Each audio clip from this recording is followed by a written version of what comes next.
Imagine waking up every morning in excruciating pain. You take your medication, but the pain lingers all day. You've seen countless doctors, yet no one can seem to help you with the symptoms. Then one day, by the recommendation of a friend, you make an appointment at a little acupuncture clinic.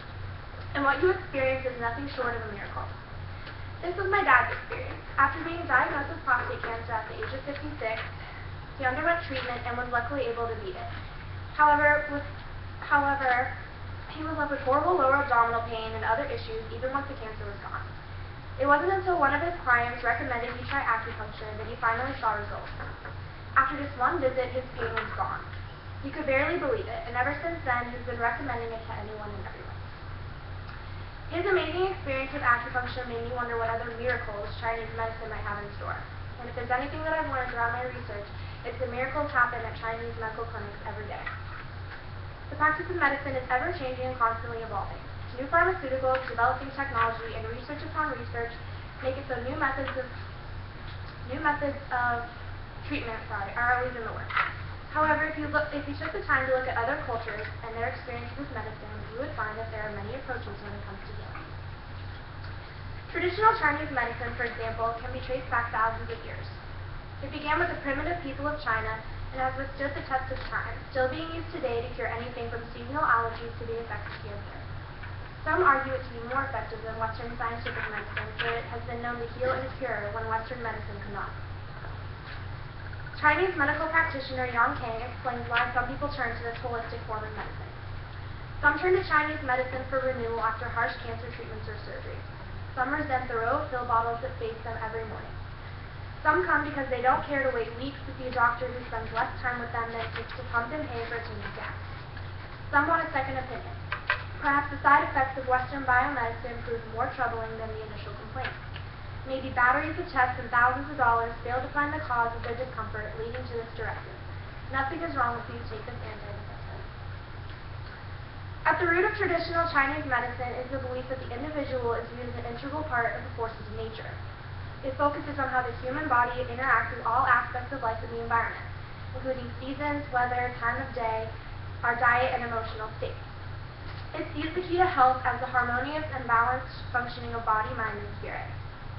Traditional Chinese medicine includes a variety of treatments, including cupping, qigong, massaging, and moxie burning. But the two most popular remain herbal remedies and acupuncture. As you can imagine, the ancient people of China must have experienced a variety of injuries during their rugged lives. A natural reaction to pain is to rub the affected area. The people discovered that pressing on certain points of the body helped relieve the pain and began using pieces of sharpened bone or rock to enhance the sensation, and acupuncture was born. The New York Medical Center defines acupuncture as the insertion of needles into superficial structures of the body, meaning your skin. The needles, which are usually no thicker than human hair, are used to improve the flow of qi, or energy, throughout the body and tap into one's self-healing abilities. According to Chinese philosophy, the body contains two opposing forces, yin and yang. When these forces are imbalanced, the body is healthy. Energy, called qi, flows like rivers along pathways called meridians throughout the body. This constant flow of energy keeps the yin and yang balanced. However, sometimes the flow gets blocked, and the disruptive flow of energy often causes illness. There are about 2,000 acupuncture points along the body's meridians. The idea behind acupuncture is to stimulate the points and relieve the obstructions in the flow of energy, enabling the body to essentially heal itself. Acupuncture has been successful in curing a wide variety of illnesses and ailments, and according to the Acupuncture and Chinese Medical Association, they've seen outstanding success in curing neurological and digestive disorders, insomnia, immune deficiencies, addiction, and anxiety. However, being poked and prodded with needles isn't the only way to achieve a steady flow of qi.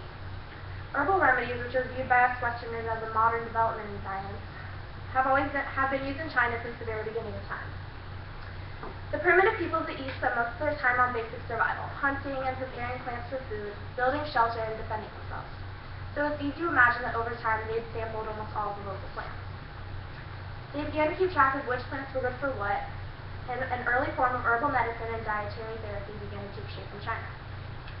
These early discoveries were passed along for thousands of years, and through millions of human trials, a sophisticated form of diagnosis in herbal medicine was established. Chinese herbal medicine is the practice of combining individual herbs into formulas to promote health. There are more than 1 million herbs used in China each year. 30 herbs, mostly tonics, make up half of this figure.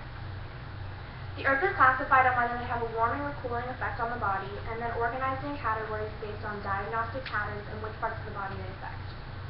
The herbs can be taken as simples, meaning by themselves, or in combinations. Western herbal tradition focuses on simples, where traditional Chinese medicine makes almost exclusive use of herbal combinations.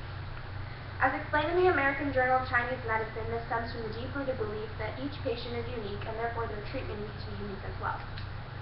Herbal remedies have proven to be helpful for this very reason. The formulas aren't designed to treat specific illnesses, rather they are tailored specifically to the patient.